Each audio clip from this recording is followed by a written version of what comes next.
Jaya TV நேயர்கள் அனைவருக்கும் ஆழ்வாரின் காலை வணக்கம். இன்றைய ஆலயங்கள் அற்புதங்கள் நிகழ்ச்சியில் திருப்பாம்புரம். இந்த திருப்பாம்புரம் கேது ஸ்தலம். இந்த திருப்பாம்புரம் எல்லாருமே கேள்விப்பட்டிருப்பீங்க. இது சீர்காழியிலேருந்து பூம்புகார் போகிறதுக்கு முன்னாடி திருப்பாம்புரம் இந்த திருக்கோயில். இது கேது ஸ்தலம்.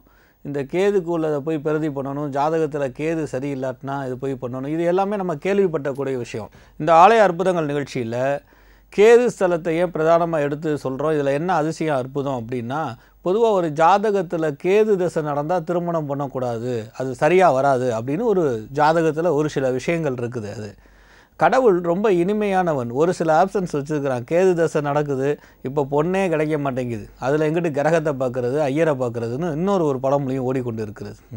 ஸோ இந்த கேது தசை, கேது நாண கிரகன், ஷாயா கிரகம், நான் பல தடவை நம்மளுடைய நிகழ்ச்சியில் சொல்லிக்கிட்டு இருக்கிறேன். எந்த ஸ்தலமாக இருந்தாலும் அந்த மூலவரை போய் பார்த்தா தான், அந்த மூலவரை போய் சந்தித்தா தான் நமக்கு விடிவு காலம் கிடைக்கும்னு. இப்போது கேதுனால் ஏற்படும் இடுப்புக்கு கீழ்ப்பகுதியை கேது பாதிக்கும். கர்ப்பப்பை சம்மந்தப்பட்ட கோளாறு, தொட வலிகள் அல்லது அறுவை சிகிச்சைகள் அல்லது காலில் வலிகள், காலில் பித்த வெடிப்பு, இதெல்லாம் கேதுக்கு உகந்தது. கேது பல வண்ண கலரில் உள்ளவன். இதெல்லாம் நீங்கள் எல்லாம் கேள்விப்பட்ட விஷயம். இந்த அற்புதம் என்ன அப்படின்னா, கேது தசை நடக்கிறவங்க, கேது கடுமையாக இருக்கிறவங்க இந்த திருப்பாம்புரம் கொண்டு போய் நீங்கள் வணங்கி கொண்டு வந்தீர்களானால் கேதுனால் ஏற்படக்கூடிய கெடுபலன்கள் நீங்கும். இது அதிசயம், இது அற்புதம். ராகு கேதுக்கு பல ஸ்தலங்கள் இருந்தாலும் மெயினாக சில காலகஸ்தியை கூட நான் ஏற்கனவே சென்ற நிகழ்ச்சியில் சொல்லியிருக்கிறேன். இந்த அதிசயம் அற்புதம் என்னன்னா, ஒருத்தருக்கு கேது தசையே நடக்குதுங்க, இப்போ திருமணம் பண்ணணும் அப்படின்னா அந்த கேது தசைக்காக திருமணத்தை தள்ளி வைக்க வேண்டிய அவசியம் இல்லை. அதனால தான் நம்ம முன்னோர்கள் ஒவ்வொன்றுத்துக்கும் ஆலயங்களையும் சில கோயில்களையும் நம்ம கட்டி வச்சாங்க. அது இந்த அதிசயம் என்னன்னா, இந்த கேதுனால் ஏற்படக்கூடிய கெடுபலன்கள், கேதுனால் ஏற்படக்கூடிய தோஷம், கேதுனால் ஏற்படக்கூடிய நோய், கேதுனால் நோயை தீவிர நிவர்த்தி பண்ணணும், கேதுனால் நம்ம அபிவிருத்தி அடையணும். இப்படி தும்பக்கேதுன்னு சொல்லுவாங்க. கேதுக்கே பல வகைகள் உண்டு. பாம்பு தலையும் மனித உடலும் இருக்கக்கூடிய கேது விநாயகரை வணங்கக்கூடியவர். விநாயகரை அம்பாள் ராகு கேதுகளில் இந்த ராகு கேது அடக்கணும்னா அம்பாளை வழிபடணும். அது அவங்களுக்கே நம்ம சில பூஜைகள் புனஸ்காரம் பண்ணணும். இப்படி சில ஐதீகங்கள் இருந்தால் கூட விநாயகர் கேதுவை அருணாகயராக போட்டுக்கிறாருன்னு சாஸ்திரங்கள் சொல்லுது.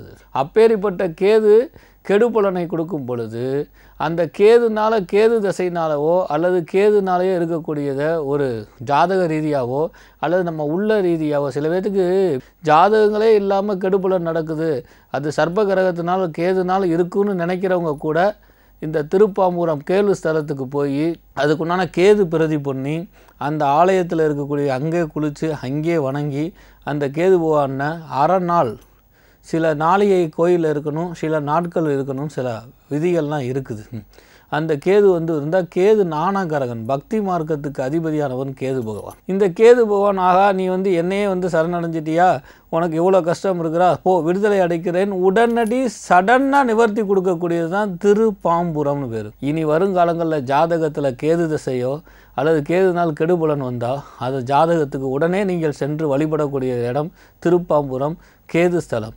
ஸோ அந்த கேதுனாரை வணங்கி கேதுனால் ஏற்படக்கூடிய கெடுபலன்கள் நீங்கி உங்கள் வாழ்க்கையில் செழிப்பும் அடையட்டும்.